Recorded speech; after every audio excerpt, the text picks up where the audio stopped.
Hey,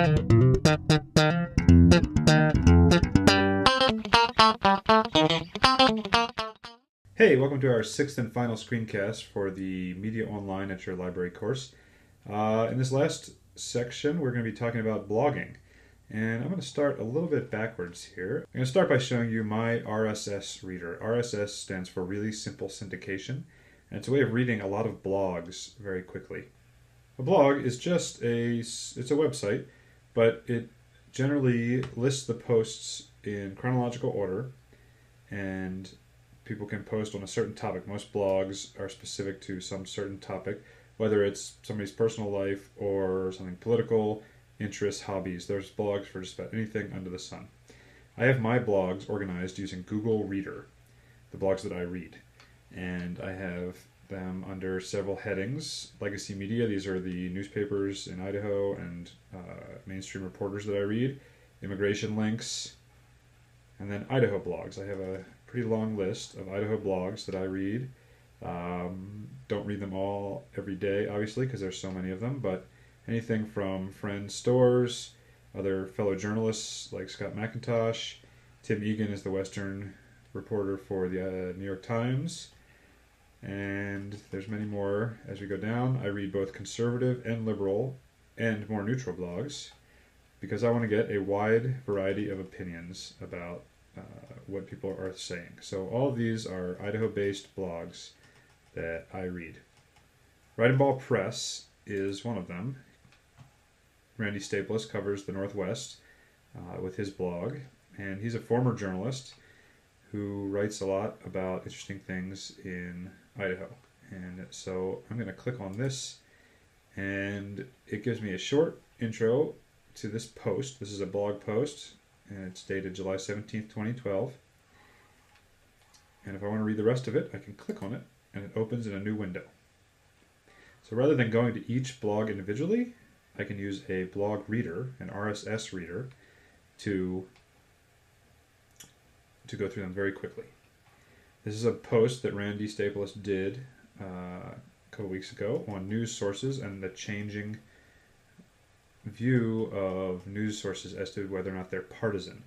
And it's a pretty important debate that's going on right now, and it's relevant to Idaho because of some Idaho websites which are saying they're news and maybe not being exactly straight news. So it's exactly what we're talking about here at this media literacy class. And you may want to read this at some point on your own time if you can find it. Now, what is RSS exactly? If we go to the home page of this Writing Ball Press blog, you can see that the blog has a series of posts with dates on them. So this is the most recent one, July 22nd, Out of Doors and Worldview. If we go down, we see he wrote on July 20th, July 19th. He's a frequent blogger. So all of these are cataloged in an RSS feed. Some bloggers will give you the address for it. But if they don't, your browser should recognize that there's an RSS feed attached to this. And this is this symbol right here. It looks like a little microphone or a little sound wave being broadcast. If I click on it, I prefer the Atom format, so I will click on Atom. And it will go right to my Google Reader because I have it set up that way, and then I can subscribe to it, and it will add it to this list of the blogs. So that is how RSS works, and it's a very quick, easy way to read the news on a daily basis.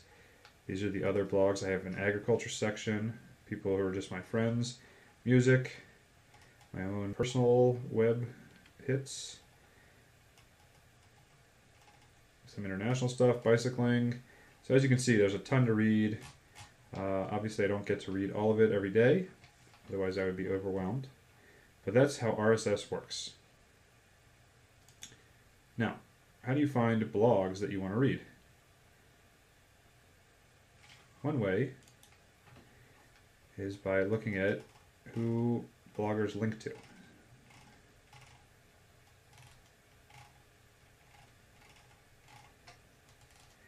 So if you scroll down here on the Writing Ball Press blog, at the bottom there's something called a Blogroll. Most blogs will have a Blogroll of people that they read. So you can click through. These are some large, mostly Western-based blogs.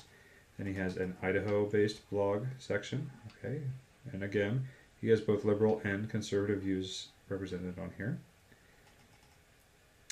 And so we could click on one of the blogs that he suggests, like, for example, Idaho Radio blog, which is about radio news in Idaho.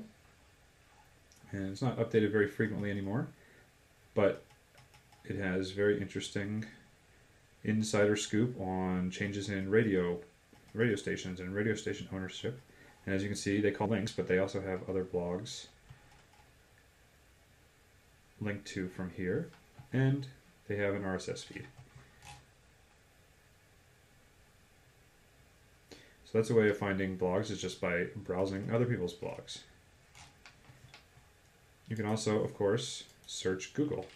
If I search, for example, the web for best Idaho blogs, it will give me some suggestions from other people about the best Idaho blogs. But as you can see, Google also gives you these other options to search for images, maps, videos, news, or blogs. So I can search the Idaho blogosphere for the best Idaho blogs, and I will get some interesting results. I could also search just Idaho blogs for what would be a good thing to search for today. I could search for Wolf Reintroduction.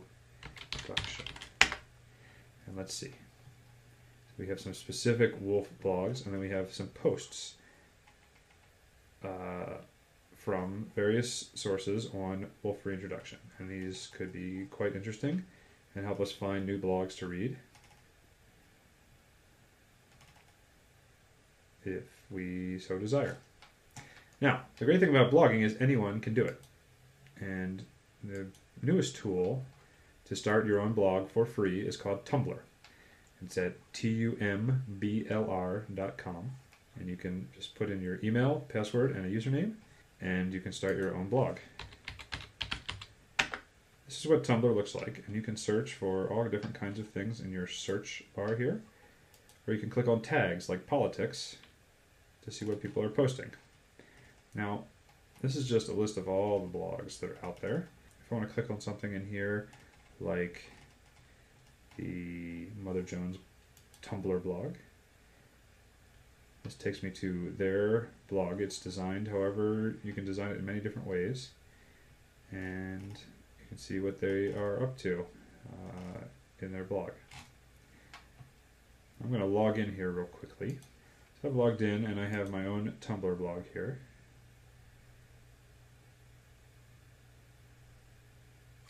Which you can view this way.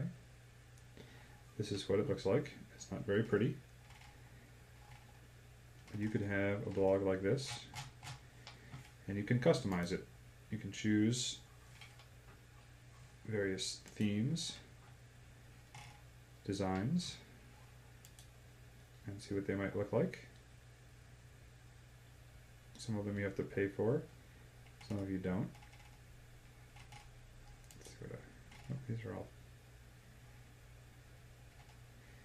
So there's some very cool designs out there, and it's fun to play around with.